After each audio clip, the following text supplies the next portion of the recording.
여러분 안녕하십니까. 생방송 심층 토론 안문석입니다. 총선이 4월 15일이니까 이제 98일 앞으로 다가왔습니다. 지역의 참가가 아주 분주해졌습니다. 경선도 해야 되고 바뀐 선거법에 따라서 새로운 선거 전략도 짜야 되고 공약도 마련해야 되는 그런 상황입니다. 그래서 오늘은 지역의 각 당 의원들 모시고 총선 준비 어떻게 하고 있는지 자세히 알아보는 시간 갖도록 하겠습니다. 토론이 진행되는 동안 여러분도 참여할 수가 있습니다. 전화와 문자 등으로 좋은 의견 많이 주시기 바라겠습니다. 그럼 저희들이 준비한 자료를 보고 토론 시작하겠습니다. 지난 20대 총선에서 전북 도민들은 텃밭을 자부해온 민주당 대신 국민의당과 새누리당에 힘을 실어줬습니다. 4년이 지난 지금 민주당은 집권 여당이 됐고 야권은 더 쪼개져 4분 오열됐습니다. 제21대 총선이 100일 앞으로 다가왔습니다. 민주당은 문재인 정부를 등에 업은 높은 당 지지율과 지난 지방선거 승리를 발판으로 전북 탈환을 노리고 있습니다. 도민들의 눈높이에 맞는 경쟁력 있는 좋은 후보를 내세워서 이번 총선에서 반드시 승리하는 것이라고 생각합니다. 평화당은 수적으로 우위에 있는 현역 의원들을 앞세워 총선 필승 전략을 짜고 있습니다.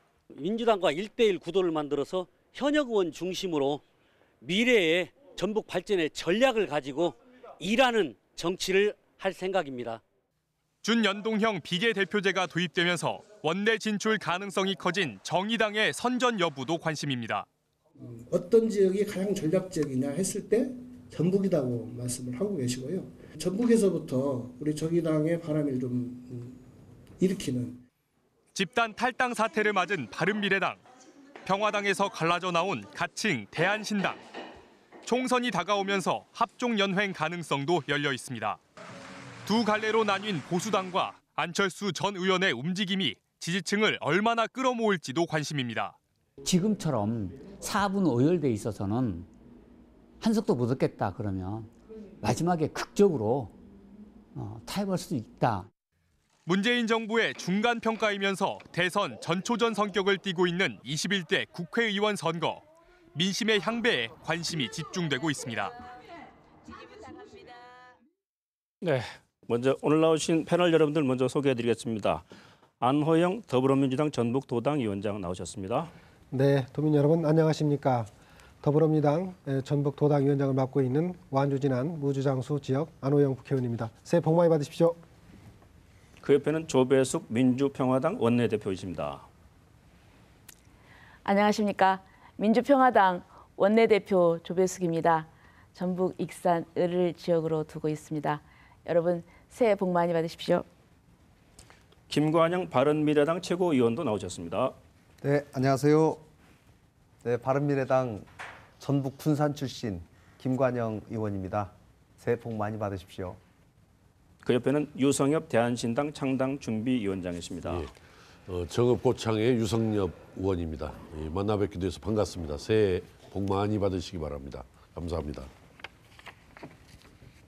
이번 총선에는 변화되는 것이 아주 많죠.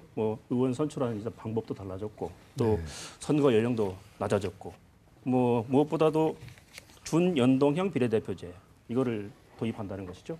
네. 안호영 의원님 어떻습니까? 이게 어떤 의미가 있는 것이고 전라북도 선거에는 또 어떤 영향을 줄까요? 지금 이제 새로운 선거법은 의석 구성을 현행대로 지역구는 253으로 하고, 네. 그다음에 이제 비례대표는 47석으로 그대로 하는데 연동률 50%의 준연동형 비례대표제를 도입하는 것을 핵심적인 내용으로 합니다. 네. 47석 중에서 연동형 비례대표 30석은 각 당의 지역구에 의석수하고 정당 정당 지지율에 따라서 배분을 하고, 네. 나머지 17석은 기존대로 정당 득표율에 따라서 이렇게 나누게 되는데요. 원래 작년 4월 달에 만들어진 그 원안보다는 좀 일부 후퇴했다고 볼 수는 있지만 네. 그래도 국회 구성의 다양성과 대의성을 높였다는 측면에서는 정치 개혁의 첫걸음을 뗐다 이렇게 말할 수 있을 것 같고요. 또 아까 말씀드린 것처럼 18세 이하로 선거권이 내려가서 우리 젊은 층에게 또 어떤 미래를 선택하고 또 책임지게 함으로써 민주주의의 어떤 지평을 넓혔다 이렇게 볼 수 있을 것 같습니다. 예, 김과장 의원님. 네. 아무래도 소수 야당에서는 소선거구제니까 지금은 정당의 득표율에 따라서 의석이 좀 많아질 가능성이 있으니까 기대하는 바가 좀 있지요. 네, 사실 국민의당이 20대 국회에서 새롭게 3당으로 출범을 하면서 그때부터 저는 선거제도 개혁이야말로 대한민국 민주주의 발전에서 꼭 필요하다라는 생각을 가지고 있었습니다. 2018년 8월에 청와대에서 처음으로 문재인 대통령께서 연동형 비례대표제의 선거제도 개편을 약속을 하면서 물꼬가 터졌고요. 그 뒤에 손학규 대표의 단식, 또 5당 원내대표의 합의, 또 그 다음에 패스트트랙 이어서 최종적으로 작년 12월에 선거제도가 통과가 됐습니다. 참 굉장히 어렵게 통과가 되었는데요. 참 만감이 교차합니다. 그러나 사회의 다양한 모습들을 이 두 당에 다 담아놓을 수가 없기 때문에 이제는 다양한 목소리들을 국회에 구성하는 단계에서부터 좀 반영을 하자, 이런 상황이고요. 간단하게 말씀드리면 전국적으로 10% 정도의 득표를 얻은 정당에게 10%에 해당되는 의석의 절반, 그러니까 30석의 절반인 15석 정도는 국회 의석을 할애해 주자, 이런 취지입니다. 3%를 만약에 얻었다면 3%에 해당되는 의석이 9석이기 때문에 그 절반인 4.5석, 반올림해서 5석 정도는 국회의원으로 할당을 해주자, 이제 이런 취지로 도입이 됐기 때문에 사회의 다양한 목소리가 국회 구성하는 단계에서부터 반영이 됐다. 그리고 1당, 2당이 정당의 득표율보다 과도하게 의석수를 가져가는 것이 이제는 상당히 완화가 되어서 대표성과 비례성이 향상됐다. 이 점에서 의의를 찾을 수가 있다고 봅니다. 앞으로 이 선거를 선거제도 개편한 이후에 처음으로 치러지는 선거인 만큼 이제 대의성이 좀 높아져서 국회가 좀 더 활성화되고 다양화되기를 기대합니다. 예. 조배석 의원님은 어떠세요? 새로운 선거법 어떤 변화를 가져올 거라고 생각하세요? 네, 저는 이 선거제 개혁이 촉발된 이유가 그 거대 양당의 그 패에서 시작이 됐다고 생각을 합니다. 네. 그래서 저는 선거에 있어서 반영되지 못하는 죽어있는 표를 제대로 살려서 사라진 표를 다시 찾았다는 그런 부분이 있고, 또 우리 사회는 이제 많은 뭐랄까 전문직이랄까 많은 계층들이 있습니다. 제대로 국회에서 대변되지 못하는, 그래서 그분들이 결집해서 표를 행사함으로써 그분들을 예를 들면 소상공인이랄지 이런 부분들을 이제 반영하는 그런 이제 대의제가 되어서 이제 모든 국민들이 이제 국정에 참여할 수 있는 그런 길을 텄다는 그런 생각을 하게 됩니다. 그리고 이제 이번에 있어서 저희들은 그 선거제 그 합의를 하면서 4+1을 했는데요. 저는 이것도 하나의 어떤 성과가 아닌가 하는 생각을 합니다. 저희들이 이제 제일 걱정한 것은 이것을 하면서 민주당과 이 자유한국당이 혹시 손을 잡지 않을까 좀 내내 좀 조마조마했었는데요. 이제 끝까지 이제 잘 이뤄냈고, 그리고 또 저는 이번 과정에서 선거제 개혁과 그리고 또 공수처법도 통과를 시켰고, 그래서 개혁 입법을 했고, 그리고 또 이 과정에서 저는 또 전라북도 호남의 의석수를 지켰다는 데에서 저는 굉장히 큰 의의가 있다고 생각을 합니다. 이 과정에서 실제 이제 저희들 4+1에서 여러 파트가 있었는데 이 선거제에 그 직접 좀 협상을 하셨던 유성엽 의원님과 김관영 의원님께 좀 수고하셨다는 말씀을 드리고 싶습니다. 예. 좀 전에 말씀했습니다만 유성엽 의원님은 직접 협상에 이제 참여를 하셨으니까 감회가 새로울 텐데 이게 어떤 의미가 있고 전라북도 선거는 또 어떻게 바꿔줄까요? 사실은 좀 크게 되돌아보면은 네. 원래 그 선거제 개혁에 대해서는 민주당이 굉장히 소극적이었습니다. 네. 그리고 오히려 민주당에서는 그 공수처 설치라든지 또 검경 수사권 조정 등 그런 어떤 사법 개혁에는 관심이 컸었고 선거제 개혁에 대해서는 소극적이었고, 오히려 선거제 개혁은 소수 정당들이 선거제 개혁, 특히 연동형 비례대표제를 도입을 하자, 이제 이렇게 이제 발단이 시작이 됐던 것인데, 어떻든 그래도 작년 4월 달에 그 패스트 트랙에 이제 합의를 해서 안을 태웠단 말이에요. 네.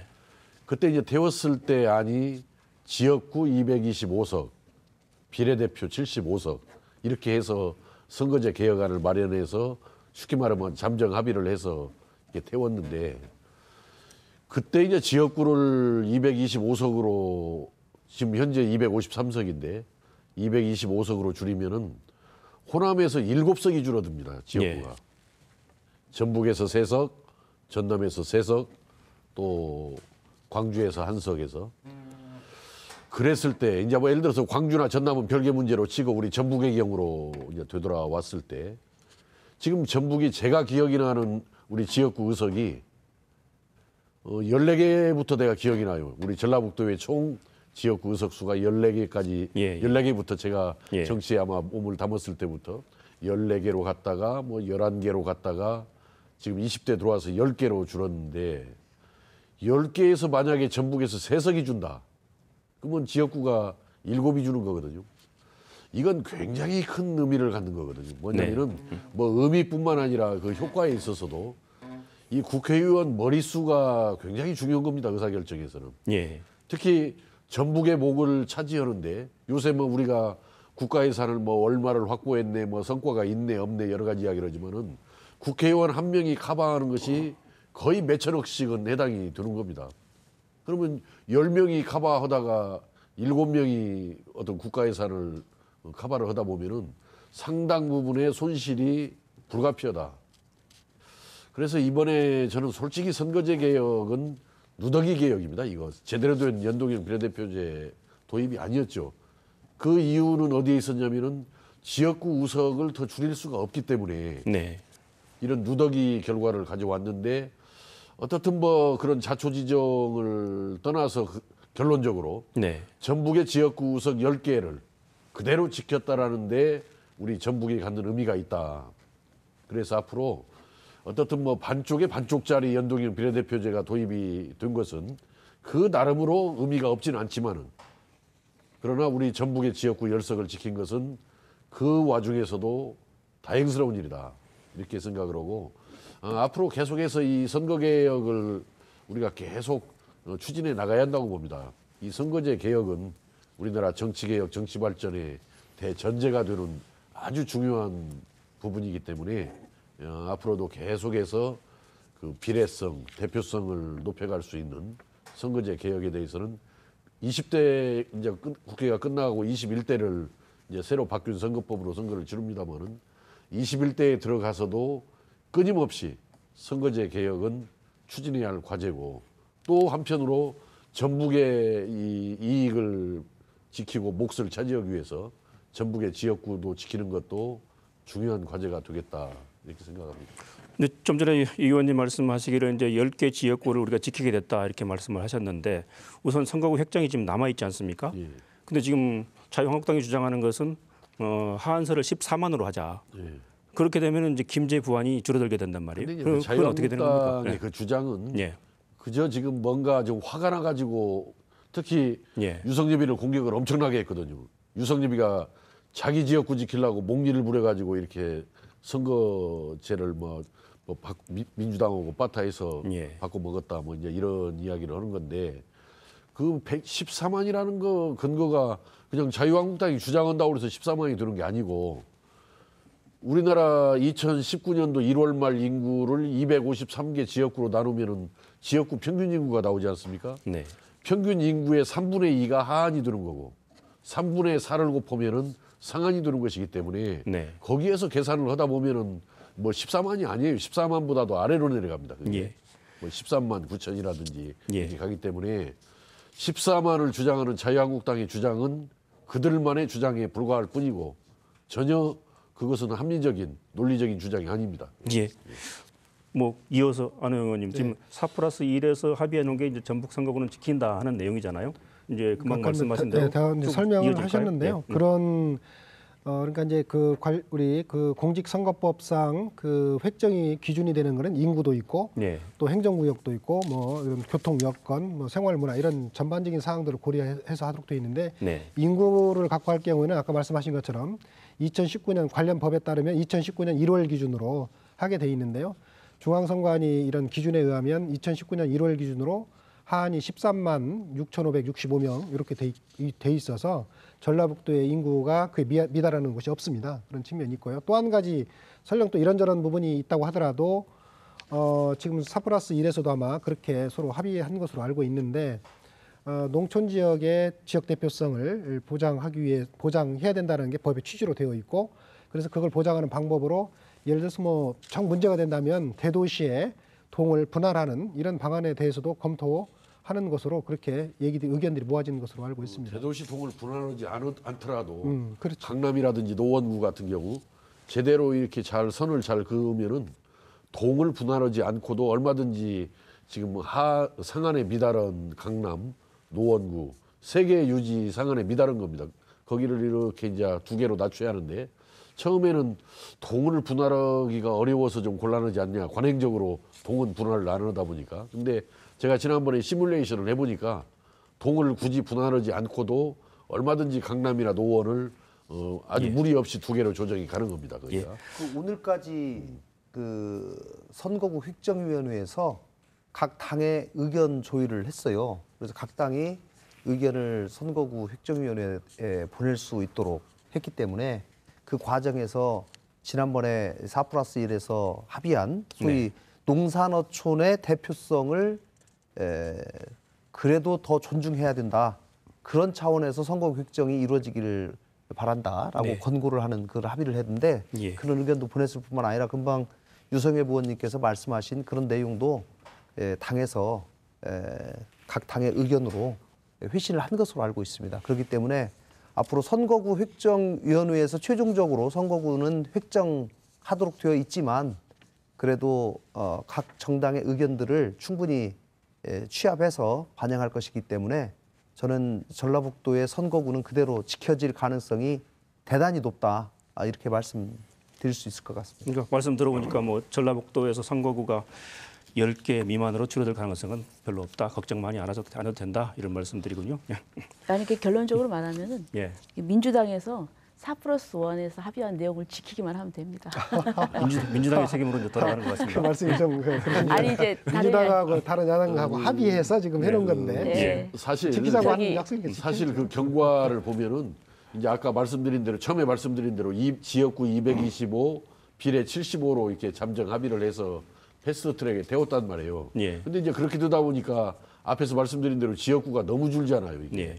그러다가 이제 보니까 뭐 240대 60으로 오느냐, 이제 250대 50으로 오느냐, 이제 이렇게 이제 거의 좁혀져 가지고 250대 50인데 250대 50으로 해놓으면은 전북이 하나 줄어듭니다. 그때 최대한으로 이제 비례를 줄이고 지역구를 250으로 만들어 놓은 거. 그때 이제 우리가 250대 50으로 오면서 대안으로 우리가 전북 지역구를 안 줄이려고 내놓았던 것이 2019년도 1월 말 인구로만 하지 말고 2017년, 2018년, 2019년 3개년 평균 인구로 가면은 전북이 지킬 수 있어서 그렇게 가자 그랬더니 그 수정안의 한계상 그건 좀 곤란하다라는 거예요. 그래서 그러면 어쩔 수 없이 그냥 253대 47로 가자라고 했던 것은 253으로 하게 되면은 전북 지역구는 지켜지기 때문에 제가 그걸 강력하게 주장을 했던 거고 그러다 보니까 유성엽이가 자기 지역구 없어지니까 유성엽이가 목립을 했다고 아주 중앙지에서 몇 번 얻어 터졌잖아요. 사실과도 맞지 않는 내용이지만. 알겠습니다. 뭐 21대 총선에는 변화하는 것도 많고 변수도 아주 많아졌습니다. 안철수 전 국민의당 대표가 이제 정계를 복귀하겠다 이렇게 선언을 했죠. 또 신당도 창당이 되고 있고 야권의 통합 가능성도 있고 그래서 이런 것들이 전북에 또 어떤 영향을 줄지 관심이 아닐 수가 없습니다. 김관영 의원님, 일단 안철수 대표가 돌아오시는 건데 바른미래당으로 가겠다, 바른미래당에서 완전히 활동하겠다 이렇게 선언한 건 또 아니죠. 어떻게 되는 겁니까? 일단 오늘 안철수 대표가 바른미래당 당원 동지들에게 보내는 편지, 이렇게 편지를 보내왔습니다. 그렇기 때문에 지금 여전히 떠날 때도 바른미래당의 당적을 가지고 있었고 또 이제 만약에 돌아오게 되면 당연히 바른미래당의 당적을 가지고 돌아오게 되는 상황인데요. 또 돌아올 직전에 당원 동지들에게 보내는 편지까지 보내왔기 때문에 아마 바른미래당의 둥지를 틀고 바른미래당을 중심으로 해서 본인이 생각하는 정치개혁의 과제들을 앞으로 실천하면서 바른미래당을 좀 새롭게 바꾸어가는 그런 역할을 하지 않을까 그렇게 예상을 해봅니다. 예.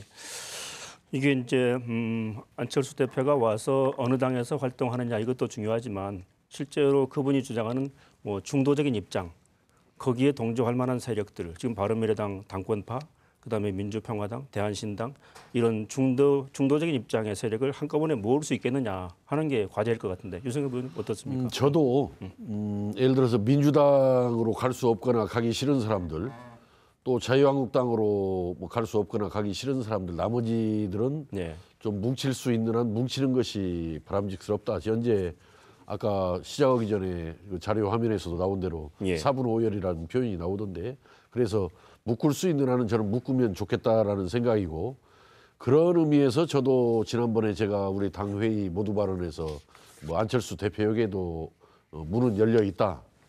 제3지대 네. 통합신당으로 가는 과정에서 문은 열려 있다라고 제가 표현을 했습니다마는 전제 조건은 두 가지가 있습니다. 무조건 뭐 안철수 대표와 같이 할 수는 없는 거고 예. 전제 조건 두 가지 중에 첫째 안철수 대표가 대선 이후에 그 국민의당을 분열시킨 것에 대한 그 과오에 대해서 분명하게 사과하고 또 여러 가지 어떤 재발 방지책을 내놔야 된다라는 생각이고 또 두 번째는 본인이 그러면 복귀를 해가지고 뭔가 와서 뭐 내가 당대표를 하겠다, 뭐 내가 무슨 뭐 비례대표 국회의원을 하겠다, 뭐 이런 그 자기의 어떤 주장이나 욕심을 내세워가지고는 곤란하다. 백의종군을 하면서 제3지대 신당에 미력하나마 힘을 보태겠다라는 이러한 정말 반성하고 뉘우치면서 새롭게 나아가는 이런 모습을 보여주는 것이 필요하지 아무리 제3지대 신당 만들어가는 것이 급하고 또 뭐 필요하다고 그래서 아무 무조건적으로 그냥 안철수 대표와 함께 할 수 있다 이런 뜻은 아니거든요. 예, 알겠습니다. 조배석 의원님은 어떻게 보세요? 지역에서 지금 민주당의 지지율이 한 60% 이상 나온단 말이에요. 각계혁진해가지고는 가능성이 별로 없어 보인다 이런 얘기들도 많이 있는데 그렇다면 뭐 제3지대에서 합치는 방안 구체적으로 거론돼야 될 것 같은데 어떻습니까? 저는 유성엽 의원님께서 말씀하시는 중도개혁 세력의 그 대통합에 대해서는 원칙적으로 공감을 합니다. 예, 그리고 또 사실 저희들이 원래 국민의당의 한 지붕 안에 있었습니다. 예. 그중에 좀 이제 여기서는 정말 지금 안철수 전 대표 얘기가 나오는데요. 사실 참 저희들이 아쉬운 점이 너무나 많습니다. 그냥 그때 판단을 잘해서 있었으면은 정말 저희가 지금 어떻게 상황이 변화됐을지도 모르죠. 그래서 사실 그 부분에 있어서는 안철수 대표의 과오가 상당히 큽니다. 그리고 또 호남인들이 여기 대해서 상처를 엄청 받았습니다. 그래서 이런 부분에 대한 그 안철수 대표의 어떤 그 사과 그리고 또 앞으로의 그 정치 비전에 대한 어떤 확실한 그런 제시나 이런 것이 없이는 그래서 호남 사람들이 그 마음을 열 수 있을까 하는 그런 생각을 좀 하게 됩니다. 그리고 또 저희들은 그야말로 정말 이 분열이라는 것이 정말 이렇게 그 약하고 또 힘이 없는 것이다 이런 것을 체험을 했고 그렇기 때문에 또 많은 국민들께서 좀 통합하기를 좀 원하시고 있고요. 그리고 또 저희들이 호남에서 이렇게 물론 한 당이 싹쓸이 한다는 것은 좋을 수도 있지만 그러나 견제를 하지 않는 권력은 결국은 실패하기 마련입니다. 그렇기 때문에 우리 정치에 또 호남 정치의 건전한 발전을 위해서도 저는 우리가 좀 통합을 해서 좀 몸집을 키워서 그 민주당과 1대1 구도를 만들고 그래서 이렇게 서로 경쟁하면서 그럴 때 우리가 전북이 더 발전할 수가 있다. 그리고 이렇게 경쟁을 하면 집권 여당도 사실 민주당이 우리 야당의 눈치를 좀 보는 거 아닙니까? 그렇기 때문에 예산도 그랬고 그리고 또 전북 인사들도 상당히 또 우대를 했습니다. 이런 걸 볼 때 저는 이런 부분에 있어서 좀 큰 차원에서 바라볼 때는 이 통합이 필요하다 이렇게 생각을 합니다. 안 의원님은 어떻게 보세요? 이제 야권 통합이니까 약간 제3자 입장이 될 수가 있는데 뭐 가능성이 있다고 보세요? 어떻게 보세요? 글쎄요, 뭐 그 부분은 제가 전망하기는 어려울 것 같고요. 여기 나오신 우리 야당 의원님들께서 아마 그 결정하실 문제라는 생각이 들고요. 저희로서는 뭐 그런 것과 관계없이 네. 이제 저희가 할 일을 그냥 제대로 하면 될 것 같습니다. 그러니까 우리는 뭐 우리 정해져 있는 룰에 따라서 시스템 공천을 통해서 투명하게 공정하게 우리 도민들의 눈높이에 맞는 그런 경쟁력 있는 후보를 또 공천을 하고 또 우리 전라북도의 어떤 발전을 위한 여러 가지 정책 비전들을 잘 만들어내고 또 우리 도민들의 어떤 서민들의 어떤 일자리 문제라든가 이제 이런 것들을 어떤 취약한 분들에 대한 어떤 복지 정책이라든가 이런 것들을 잘 만들어서 우리 도민들께 지지를 호소하고 그 지지를 얻는 것 그것이 뭐 가장 중요한 일이라고 생각을 합니다. 예. 제가 한 말씀 예, 말씀하시죠. 우리 조배수 의원님, 유성엽 의원님께서 사실은 이제 안 대표께서 국민의당과 바른정당 통합하는 과정에서 국민의당이 분열이 생기게 된 그 점에 대해서 반성할 것을 이제 말씀을 하셨습니다. 네, 저도 사실은 그 부분에 대해서 대단히 안타깝게 생각하고 사실 4년 전에 국민의당에게 지지를 보내준 전라북도 도민 또 여러 국민들께 대단히 죄송한 마음을 가지고 있습니다. 오늘 한 가지 조금 안 대표가 보낸 그 서신에 보면 과거 국민의당과 바른정당을 통합하는 과정에서 그래도 호남이 다수인 국민의당이 좀 중도 개혁 세력들을 견인해 나가는 본인이 당시에는 좀 선의를 가지고 그 일을 했는데 의도와는 달리 실패를 했다. 그리고 실패에 대해서 인정을 하면서 그 과정에서 일어난 점들에 대해서 반성하는 그런 문구가 들어가 있어요. 그래서 아마 아까 두 분들이 말씀하신 그 부분에 관해서는 안 대표께서도 뭐 돌아와서 본인이 다시 한번 언급하시겠지만 상당한 반성을 하고 있지 않나 제 느낌에 그렇습니다. 예. 많이 해야 돼요, 사실 반성을. 유성엽 의원님 어떻습니까? 이 정도 반성 가지고 되겠습니까? 어떻게? 글쎄요, 본인이 그것은 이제 뭐 본인이 아마 메시지를 어디 보내 와서 예. 이제 아마 우리 김관영 의원께도 이제 전달이 돼서 말씀하시는 것 같은데 저는 지금 현재 우리가 이렇게 모여서 안철수 전 대표에 대해서 이러쿵저러쿵 이야기하는 것 자체가 예. 너무 한가한 이야기예요, 사실은.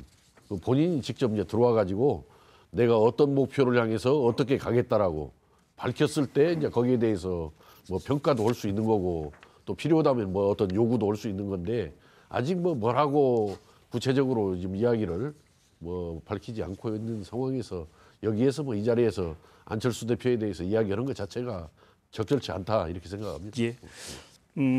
좀 범위를 좁혀서 예를 들면 이제 민주평화당하고 대한신당 뭐 양쪽의 리더들이 전북을 대표하는 정치인들 아닙니까? 그분들이 손을 잡고 민주당을 견제해주면 좋겠다 하는 의견들도 있거든요. 어떻게 가능성이 있습니까? 어떻습니까?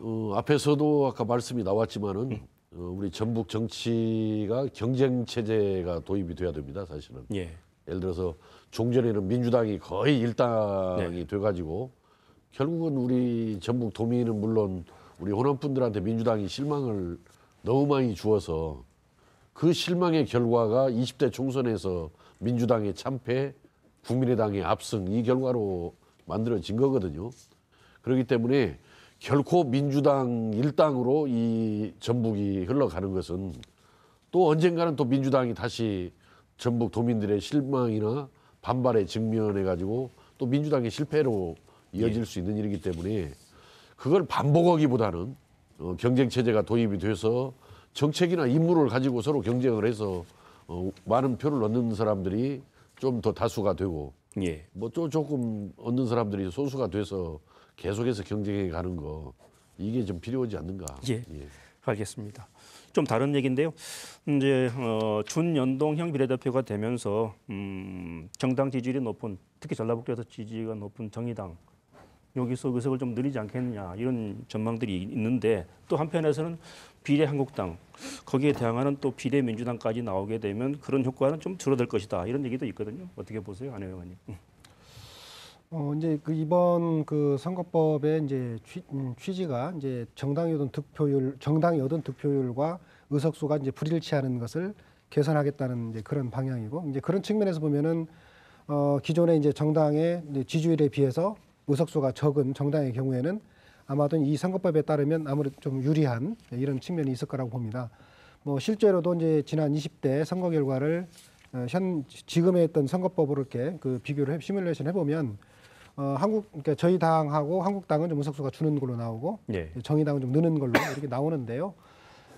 그렇다고 하더라도 이번 선거법이 그러니까 그 비례 의석을 배정하는 것이 배정하는 이제 지역구의 또 의석수하고 정당 지지율하고 이렇게 관계가 되어서 의원 총수가 이렇게 배당이 되기 때문에 단순하게 그냥 그렇게 기계적으로 적용될 일은 아닌 것 같습니다. 그래서 결국은 어쨌든 뭐 선거를 통해서 정당이 얼마큼 지지율을 많이 얻을 수 있느냐, 그리고 또 그 정당이 지역구 의석수를 얼마나 확보를 하느냐에 따라서 달라지는 문제이기 때문에 그건 뭐 또 우리 도민의 지지를 어떤 인물로 또 정책으로 어떻게 얻느냐에 따라 달라지기 때문에 단순하게 이렇게 얘기할 문제는 아니다, 이렇게 말씀드리고 싶습니다. 비례한국당은 지금 이제 만들기로 이제 거의 공식화했습니다.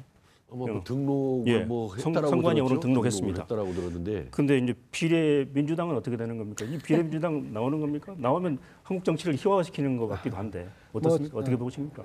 저희 당 내부에서는 뭐 그런 논의가 그런 방향으로 논의가 되지 않는 것으로 알고 있습니다. 네. 그러니까 지금 자유한국당이 하는 일이 예.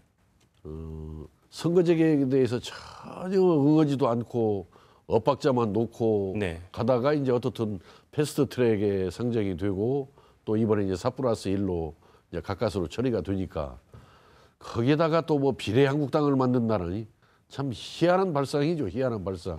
이걸 내니까 그걸 가지고 또 묘수라고 또 얘기하는 그런데 이걸 있어요. 보면은 자유한국당은 국민들한테 정말 지탄받을 만한 일을 하는 거예요. 제가 지금 현재 우리 전북에서 왜 민주당에 대한 지지율이 높을까 이렇게 보면은 민주당이 잘해서 민주당이 꼭 좋아서 민주당에 대한 지지가 높은 게 아니고 자유한국당이 너무 미웃고 너무 싫으니까 민주당이 잘하지 못한데도 그래도 자유한국당보다는 민주당이 낫겠다 해서 민주당에 대한 난 높은 지지가 형성되어 있다고 보는 거거든요. 그러니까 그런 정도로 자유한국당이 정말 엉터리짓만 하는 겁니다. 지금 현재. 그래서 이것은 한국 정치 발전에도 아무런 도움이 안 되고 국민들의 각 정당에 대한 평가에도 아주 혼선을 가져오는 어찌 보면 참 망나니 짓입니다. 그것은. 제가 이 부분에 대해서 간단히 좀 말씀을 드리면요. 비례한국당과 비례민주당이 법적으로는 이미 지금 선관위에 등록이 정당명으로 돼 있는 것으로 제가 알고 있습니다. 그런데 이게 마지막 선거법이 통과되기 직전에 자유한국당에서 이론적으로 굉장히 많이 검토가 됐고 이론적으로는 또 가능해요. 그리고 비례한국당을 만들면 상당히 개정된 선거법의 취지를 무력화시킬 수 있겠다라고 하는 것이 이론적으로는 가능하고 그 이론을 가지고 저희를 상당히 압박해온 것이 사실입니다. 만약에 니네들이 끝까지 통과를 시키면 우리는 이렇게 거의 무력화시킬 수 있는 방법이 있다라고 하면서 굉장히 압박을 해온 것도 사실인데요. 저는 현실에 가서는 저는 대단히 어렵다고 봅니다. 왜냐하면 단순히 말씀만 드리면 비례한국당이 만약에 지금 자유한국당과 별개의 정당을 만들어서 정당 득표율을 다 비례한국당으로 넣는다. 그러면은 자유한국당은 연동형뿐만 아니라 병입형으로 배분되어지게 되는 비례의원조차도 얻을 수가 없거든요. 그렇게 되면 당의 일신하는 모습을 보여줄 수도 없고 당이 새로운 인재를 영입하는 것도 어렵고 등등 현실에서는 굉장히 많은 어려움에 봉착하고 지금 이미 자유한국당이 지금 많이 느끼고 있다고 생각합니다. 그리고 국민 여론도 이 부분에 관해서 대단히 부정적으로 지금 갈수록 더 부정적으로 나오고 있기 때문에 저는 현실화될 가능성이 갈수록 좀 멀어지고 있다. 저는 이렇게 판단합니다. 예, 국민들은 뭐 합리적이고 현명하죠, 사실. 저도 이제 그런 생각을 하는데요. 이제 총선이 다가오면은 이제 보통 주제가 그 정권 심판이 되어야 되거든요. 네. 근데 지금 이상하게 야당 심판이 돼 있습니다. 제1야당 심판. 근데 저도 이렇게 보니까 이 선거제 협상을 하면서 사실 이제 잘 알고 있는 이제 자유한국당 의원들한테 협상에 응해라. 예. 계속 요구를 했거든요. 협상에 응해라. 근데 뭐 일부는 또 하겠다고 했는데 나중에 가면 안 들어오고 말이죠.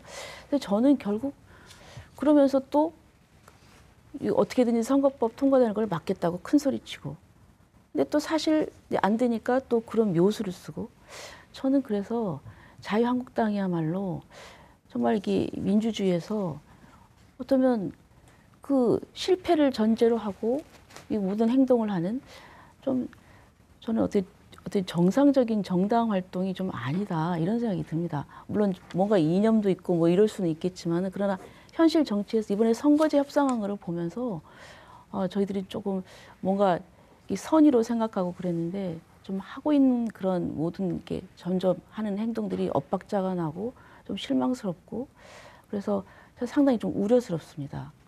예. 어느 의원님? 예, 제가 좀 아까 우리 존경하는 유성엽 의원님께서 하신 말씀에 대해서 한 말씀 잠깐 드리려고 하는데요. 물론 뭐 한국당에 하고 있는 여러 가지 행태를 보면 참 상식적으로 납득하기 어려운 그런 것은 뭐 분명하다고 봅니다. 또 그런 것 때문에 또 상대적으로 또 민주당이 좀 어떻게 보면 돋보이는 면이 좀 있다고 볼 수도 있다고 보는데요. 그러나 예를 들어서 이제 우리 전국적으로 민주당이 조금 정당 지지율이 좀 높고 또 우리 호남에서도 상당히 정당 지지율이 높게 나오는 것은 이제 또 특히 우리 전라북도에서 높게 나오는 것은 문재인 정부가 들어서서 일종의 이제 국가균형 발전에 대한 이런 확고한 국정 철학이라든가 또 전북의 어떤 인사의 등용이라든가 또 전북의 어떤 예산이라든가 전북 현안 추진에 있어서 상당 정도 그래도 성과가 나고 있고 이런 부분에 대한 도민들의 평가가 거기에 좀 반영돼 있는 것이 아닌가 그런 점도 좀 고려를 해주셨으면 하는 말씀이고요. 또 실제로 각종 여론조사 이렇게 결과들을 보게 되면 호남 분들 같은 경우에도 힘 있는 어떤 집권 여당이 좀 필요하다 이런 그리고 아까 말씀하신 것처럼 국정 안정에 대한 이런 바람 이런 부분들도 상당히 있다는 점을 말씀드리고 싶습니다. 여당이 잘하고 있기 때문에 지지율이 높다 이런 의견이신데 어떻습니까? 잘하고 있는 거 아니죠. 여당이 지금 잘하고 있는 건 아니고 대표적으로 우리 경제 문제를 보면은 저는 이명박 박근혜 정부를 어떻게 평가하냐면은 이명박 박근혜 정부는 국정을 농단하고 적폐를 쌓았고 남북 관계를 파탄냈고 경제까지 망친 정부가 이명박 박근혜 정부다. 근데 지금 사실은 문재인 정부의 경제 성적표를 보면은 경제까지 망쳤다라는 이명박 박근혜 정부보다도 경제 성장률을 뚝 떨어뜨렸거든요. 사실은 이명박 정부 5년 동안의 연평균 성장률이 그나마 3.3%, 박근혜 정부가 3.0%인데 지금 문재인 정부 들어와가지고 경제 성장률이 계속 뚝뚝 떨어지는 거죠. 지금 작년도 2019년도 성장률이 아직 집계는 안 됐습니다만은 2%를 넘기느냐 넘기지 못하느냐.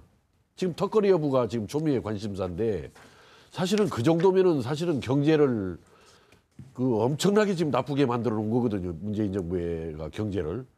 이 경제 문제만큼 우리 국민의 생활에 있어서 삶에 있어서 중요한 문제는 없는데 그럼에도 불구하고 문재인 정부의 지지율이 굉장히 높다라는 거예요. 현재 우리 특히 전북에서. 그래서 그렇게 문재인 정부가 경제를 잘못 오고 있는데도 지지율이 그래도 상상보다도 높게 나오는 것. 이것은 자유한국당이 너무 잘못 오고 있기 때문에 자유한국당 잘못에 대한 반사적인 평가로 민주당에 대한 지지율이 높은 거지 결코 민주당이 잘해서 민주당 지지율이 높은 것은 아니다. 요걸 말씀드렸던 거예요. 제가 한 말씀 더 드립니다. 예, 다른 분들 반박하실 거 있으면 하시죠. 예, 저도 한 말씀 드리겠습니다. 예, 문재인 정부가 출범하고 호남 인사들을 과거보다 훨씬 더 많이 중용한 것은 사실입니다. 그리고 국가 균형 발전 예산도 호남에 관한 예산이 상당히 과거에 비해서 증액이 된 것도 사실입니다. 그러나 이제 그것이 집권 여당의 선심에 의해서 문재인 대통령의 선심에 의해서 과연 이루어진 것인지 아니면 호남에서 경쟁하는 야당 또 과거 국민의당이 등장으로 인해서 호남에서 경쟁 체제가 등장했기 때문에 우리도 이제 호남을 과시하면 안 되겠다.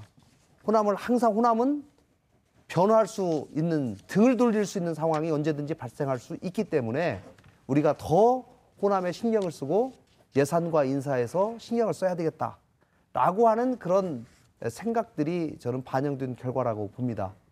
요약하면 건강한 경쟁 체제가 줄 수 있는 정치 서비스 또 그 결과가 우리 호남에 상당히 영향을 주었다라고 저는 판단을 합니다. 그리고 실제로 아마 우리 호남의 전라북도 도민들께서도 과거 민주당 일당 독재 체제일 때보다 각각의 국회의원들이 얼마나 더 열심히 하고 지역에서 국회의원과 지역위원장들이 경쟁하면서 시민들과 도민들께 얼마나 더 많은 서비스를 제공하려고 노력하는지를 아마 체험하셨으리라고 생각을 합니다. 그렇기 때문에 야당에 대해서는 또 야당의 역할도 어느 정도 상당히 있지 않았는가 저는 생각을 하고, 또 여당은 또 여당에 대해서 야당 의원들이 협조할 건 협조하고 견제할 건 견제하고 또 대안을 제시할 건 또 대안을 제시하면서 일을 해야 된다 이렇게 생각을 합니다.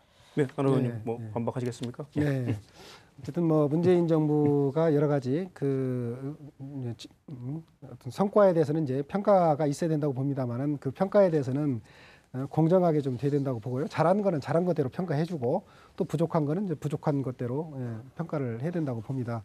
그런데 이제 우리 전라북도에 이제 여러 가지 그런 성과가 난 점들은 있는데, 사실 이제 문재인 정부가 공약을 우리 전라북도의 친구가 되겠다고 하고 또 속도감 있게 새만금 사업을 진행을 하겠다고 약속을 했고 실제 그 공약대로 하고 있는 거거든요. 그거는 잘한 거라고 이렇게 평가를 해주는 게 맞는 것 같고요. 그 경제적인 부분에 관한 여러 가지 말씀들을 하셨는데 그 부분에 대한 평가는 좀 여러 견해들이 좀 있는 것 같습니다. 실제로 우리나라가 이명박 박근혜 정부 이렇게 거치면서 이제 지금에 있어서는 저희 문재인 정부 입장에서는 포용적 어떤 경제 성장 측면에서 구조적인 어떤 전환을 지금 하고 있는 그런 단계고, 또 세계적인 추세로 보면 경제 성장률이 계속 지금 2%대에서 좀 내려가고 장기적인 하향 추세를 좀 이렇게 하고 있거든요. 이제 그런 와중에서도 실제로 어떤 일자리의 회복이라든가 노동의 어떤 질을 향상시키다든지 아니면 소득 분배에 있어서도 일정 정도 좀 개선하는 효과가 나타나고는 있거든요. 아직은 그 성과가 그렇게 쉽게 지금 체감되고는 있지는 않습니다만은 그런 그 희망의 기미들이 나와 있고 앞으로는 이제 그 성과를 체감해야 되는 그런 과제가 있는데 이런 부분들은 서로 좀 협력해야 되는 것이 아닌가 그런 생각이 듭니다.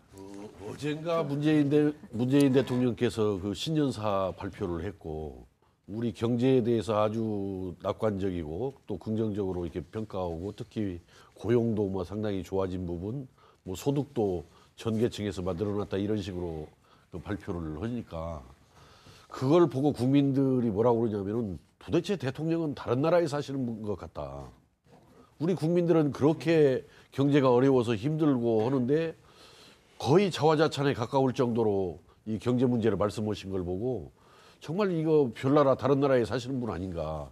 저는 문재인 정부 들어와가지고 이 경제 분야에 있어서 뭐가 좋아졌다라는 건지 저는 좋아진 게 하나도 없다라고 생각합니다. 이걸 애써서 이걸 자꾸 좋아졌다, 뭐가 호전됐다 이렇게 오고 가는 것은 오히려 궁극적으로 좀 변명이 되고 어느 정도 정권을 지탱하는 데는 도움이 될지 모르지만은 궁극적으로는 우리 국민의 삶을 굉장히 어렵게 만들 가능성이 농후하다. 이 중간에라도 제대로 평가를 해서 반성할 거 반성하고 바로잡을 거 바로잡고 가야 그나마 더 구렁텅이로 빠지지가 않지. 이게 뭐 그냥 대충 뭐 지금 잘하고 있다라고 이렇게 변명하고 이렇게 가는 것은 아니라고 봐요, 이 문제는. 저도 한 말씀 드리겠습니다. 물론 이제 문재인 그 정부가 여러 가지 개혁적인 시도를 한 건 사실입니다. 그리고 또 우리가 나가야 될 방향입니다. 그런데 최저임금 인상이나 근로시간 단축 문제 등으로 너무 급격한 그런 시도를 했습니다. 왜냐하면 경기가 좋을 때는 좋습니다. 그런데 지금 경기가 하강기 때 그렇기 때문에 경제가 이제 어려움을 입게 되고 그리고 또 이 경제는 한번 이 손상이 되면 회복되기가 굉장히 힘이 듭니다. 근데 저는 이제 여러 가지 말씀을 드렸는데 제가 그냥 한마디로 말씀을 드리면은 그 박영만 그 상공회의소 회장인가요? 그분이 인터뷰를 한 걸 보니까 그 얘기를 했어요. 자기가 너무너무 힘들다. 그래서 정말 너무 답답하고 이 정부가 이 경제의 현실을 너무 몰라준다. 그래서 자기가 이 벽에다가 머리를 찍고 싶다. 그래서 하소연하듯이 그런 얘기를 했거든요. 그래서 정말 이 경제가 좋고 그러면 이 민간 경제 그 단체의 장이라고 할 수 있는 사람이 그런 하소연을 할 수가 없거든요. 그래서 저는 지금 이제 물론 다 이해는 갑니다. 우리 사회가 나가야 될 방향이 어디라, 지향점이 어디라는 것은 다 이해를 합니다. 그것이 가치 있는 일이죠. 하지만 지금 현재는 그것이 아니거든요. 그렇기 때문에 저는 또 그 정책하는 사람들이 제일 오류에 빠지기 쉬운 것이 무오류라는 것. 그래서 자기가 잘못했다는 것을 인정하고 싶어하지 않아 합니다. 그런데 굉장히 그 위험한 것이죠. 그래서 저는 실제 우리 국민들과 이 소통을 하다 보면은 정말 서민들은 너무너무나 힘이 듭니다. 그래서 길거리 가보세요. 이 상가가 지금 거의 반은 하나 건너 하나는 다 공실입니다. 그리고 장사가 안 된다고 아우성이거든요. 이런 것을 좀 귀담아 듣고 저는 그런 부분에 있어서 좀 그 유연하게 좀 인정할 건 인정하고 그렇게 좀 과감하게 전환을 좀 했으면 좋겠습니다. 예. 한 말씀만 드리겠습니다. 뭐 이 문제가 토요일 너무 많이 하면 간단하게 한 말씀. 간단하게 하시죠. 예. 대통령께서 혹은 뭐 문재인 정부가 우리나라 경제가 아무런 문제가 없고 아주 잘 되고 있다 이런 취지는 아니라고 보고요. 다만 좀 구조적인 어떤 전환의 과정에 있고 여기에서 약간의 그 성과나 이제 희망들이 보이고 있고 다만 이제 집권 후반기를 가면서 경제 성장이 지금 이제 성과를 실질적으로 내야 될 상황이다라고 하는 상황 인식을 하고 있다는 분명히 상황 인식을 하고 있다는 걸 보고 있고요. 그래서 이번에 이제 정세균 전 의장님을 총리로 지명할 때도 경제 부분에 있어서 실질적인 성과를 낼 필요가 있어서 총리를 지명한다라고 하는 그 배경을 밝힌 바도 있습니다. 그 부분에 대해서는 상황 인식을 충분히 저는 인식을 하고 있다고 생각을 합니다. 예, 알겠습니다. 관련해서 바로 지역에 이제 어려운 점이 많지 않습니까? GM 공장도 폐쇄됐고 또 군산조선도도 문 닫았고 또 탄소산업진흥원도 무산됐고 제3금융지대 이것도 안 됐고 여러 가지 문제가 있었지 않습니까? 그래서 도민들이 실망이 크거든요. 그래서 21대 총선에서 각 당이 어떤 공약을 할 것인지 지금 경제가 어렵다 말씀하셨는데 지역 경제를 또 살릴 수 있는 그런 방안들을 갖고 있는 건지 궁금해하거든요. 이번 총선에 새로운 공약 아직 뭐 정리를 하고 계시겠지만 지금 구상하고 있는 게 있으면 좀 도민들이 궁금해할 것 같아요. GM 공장 GM 공장 말씀하시니까 제가 좀 말씀을 드리겠습니다. GM 공장 문 닫고 조선소 문 닫고 사실 군산 경제가 파탄이 났습니다. 이거 바로 이제 군산뿐만 아니라 전라북도 전체에 큰 영향을 주고 있는데요. 공장 문 닫고 산업 위기 지역으로 지정된 이후에 어떻게든지 이 공장을 다시 살려보고자 하는 많은 노력들이 조금씩 결실을 이제 맺기 시작했습니다. 물론 저는 조그만 씨앗 정도 뿌려졌다고 생각합니다. 올 한 해 동안 그 씨앗에 물 주고 거름을 잘 줘서 올 가을이나 내년에 꼭 결실을 잘 맺어야 되는데요.